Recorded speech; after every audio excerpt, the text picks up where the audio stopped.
लाला टमाटर की कहानी। बाग में रहता लाल टमाटर, सब्जियों में बड़ा सम्राट। कहता मैं हूँ सबसे प्यारा, मेरे जैसा नहीं दोबारा। हरी मिर्च बोली धीरे से, सब्जी बनती सब मिलके। बैंगन ने भी बात बताई, अकेले में स्वाद न आए भाई। रसोई में जब दाल बनी, लाला जी भी उसमें घुली। रस फैल गया महका घर, सब बोले वाह स्वाद तो भर। तब समझा वो लाला प्यारा, मिलजुल कर ही है सहारा। मंच पर टोपी और रंगीन कपड़े सब्जियों की तरह रखे हों। सब्जी मंडी की चहल पहल का माहौल। दुकानदार आज सुबह सुबह सब्जी मंडी में खूब रौनक है। आलू, प्याज, टमाटर, मिर्च सब अपनी अपनी जगह बैठे हैं। लेकिन देखो अभी झगड़ा शुरू होने वाला है। टमाटर खड़ा होकर हाथ फैलाता है। सुनो ली राजा तो मैं हूँ, देखो मेरी लालिमा। दाल, सब्जी, चटनी सब मेरे बिना अधूरे हैं। यहाँ तक कि सॉस भी मेरे नाम पर बिकता है। राजा कौन? सब्जियां चौंकती हैं। आलू खड़ा होकर हंसता है। आलू भाई जरा सोचो, आप 2 दिन में ही नरम पड़ जाते हो, लेकिन मैं हर जगह काम आता हूँ। मोसे से बिरयानी, असली राजा तो मैं हूँ। प्याज आंसू पोंछते हुए बोलती है, हद हो गई, मेरे बिना तो खाना ही नहीं पकता। मैं ही तड़के में सबसे पहले जाती हूँ, मेरी खुशबू से ही रसोई महकती है। काटो तो आंखों से आंसू भी निकलवा दूं। असली रानी तो मैं हूँ। मिर्ची हाथ कमर पर रखकर अकड़ से बोलती है, अरे वाह, तुम्हें लगता है बिना मिर्ची के खाना बनेगा? मेरी तीखी जलन ही स्वाद बढ़ाती है। मैं ना रहूं तो सब्जी फीकी हो जाएगी। असली महारानी तो मैं हूँ। अब सब मिलकर बहस करने लगते हैं। शोर शराबा। धनिया दादी छड़ी टेकते हुए धीरे।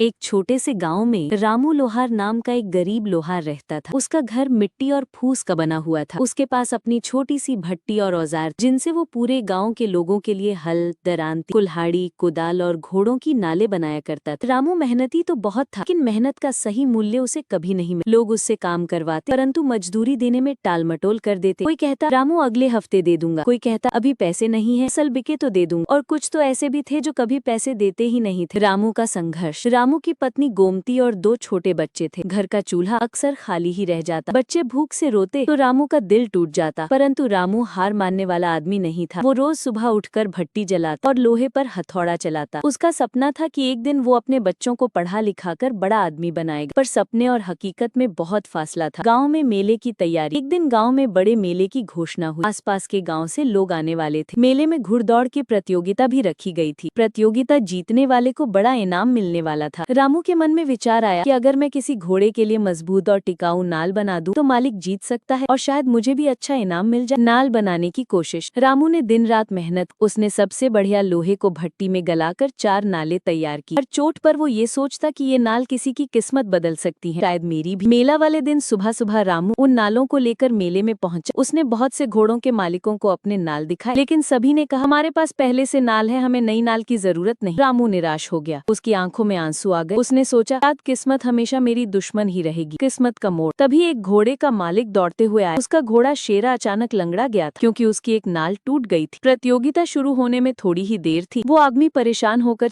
गांव में रामू नाम का एक किसान रहता था। वो बहुत साधारण जीवन जीता था, लेकिन उसका सपना था कि उसकी फसल पूरे गांव को खुशहाली दे। सुबह सूरज निकलने से पहले ही वो बैल लेकर खेत की ओर निकल जाता। धूप, बारिश और ठंड, किसी भी मौसम में उसने हार नहीं मानी। एक साल भारी सूखा पड़ा। खेतों में पानी नहीं था, बीज सूखने लगे। गांव के लोग हताश हो गए, लेकिन रामू ने हिम्मत नहीं हारी। उसने तालाब खोदने की पहल की और गांव वालों को भी साथ जोड़ा। सबने मिलकर मेहनत की और आखिरकार खेतों में पानी पहुंचा। कुछ महीनों बाद खेतों में हरी भरी फसल लहराने लगी। गांव वाले खुश होकर बोले, रामू भाई, आपकी मेहनत और विश्वास ने हमें बचा लिया। रामू मुस्कुराते हुए बोला, किसान कभी हार नहीं मानता, क्योंकि उसकी मेहनत ही गांव की ताकत होती है। सुनहरीपुर गांव धूप में नहाया हुआ है।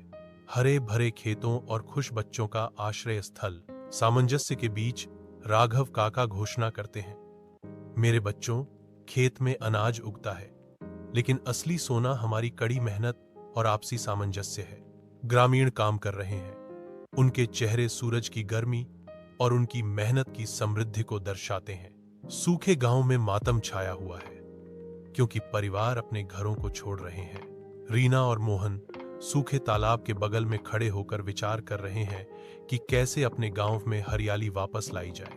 मोहन की आवाज दृढ़ संकल्प के साथ उठती है।